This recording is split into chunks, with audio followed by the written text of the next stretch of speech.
কাঞ্চনজঙ্ঘা এক্সপ্রেসের ভয়াবহ দুর্ঘটনার পর প্রশ্ন উঠেছিল রেলের নিরাপত্তা নিয়ে।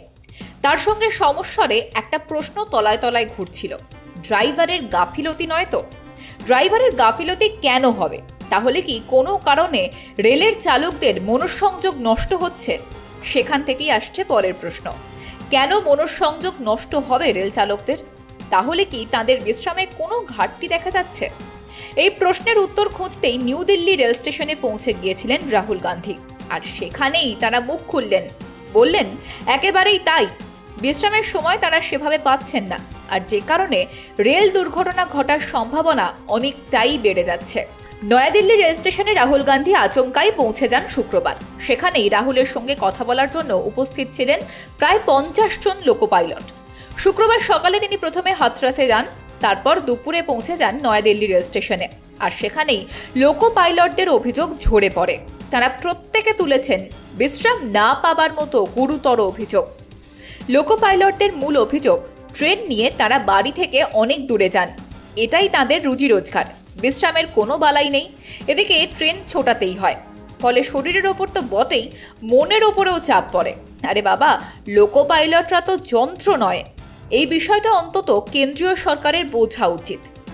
লোকো পাইলটদের মনঃসংযোগ নষ্ট হয় বলেই দুর্ঘটনার সম্ভাবনা অনেকটা বৃদ্ধি পায়। লোকো পাইলটরা এও অভিযোগ করেছেন যে চালকরা কিন্তু ভালো রকম বিশ্রাম পাচ্ছেন না। এদিকে একজন লোকো পাইলটের অন্তত সপ্তাহে 46 ঘন্টা বিশ্রামের প্রয়োজন রয়েছে। মানে কোনো লোকো পাইলট যদি শুক্রবার বাড়ি ফেরেন, তাহলে তিনি ফের কাজে যোগ দেবেন রবিবার। কিন্তু কর্মীর অভাব এতটাই প্রকট হয়ে উঠেছে যে সেই বিশ্রাম তারা পাচ্ছেন না। ফলে দুটো রাত তাদের এক টানা জেগে থাকতে হচ্ছে। ট্রেনের মধ্যেও একদিকে ন্যূনতম কোনো সুযোগ সুবিধে নেই, ফলে তারা একদিকে ক্লান্ত হয়ে পড়ছেন, আবার অন্যদিকে ট্রেন চালাতেও হচ্ছে। লোকো পাইলটরা অভিযোগ তুলছেন যে মোদী সরকার হয়তো রেলের বেসরকারীকরণের জন্য ইচ্ছাকৃতভাবে এই পথ নিচ্ছে। সব শুনেই রাহুল আশ্বাস দিয়েছেন তাদের। তিনি বলেছেন যে রেলের বেসরকারীকরণ যাতে না হয় তার জন্য সর্বশক্তি দিয়ে বিরোধিতা করবে কংগ্রেস। এমনকি সরকারের কাছে এই বিষয়ে দাবিও জানানো হবে। তবে এখানে কিন্তু রাহুলের কাছে আরেকটা বিষয় উঠে এসেছে, যেটা রেল মন্ত্রককেই ব্যাপক অস্বস্তিতে ফেলে দিয়েছে।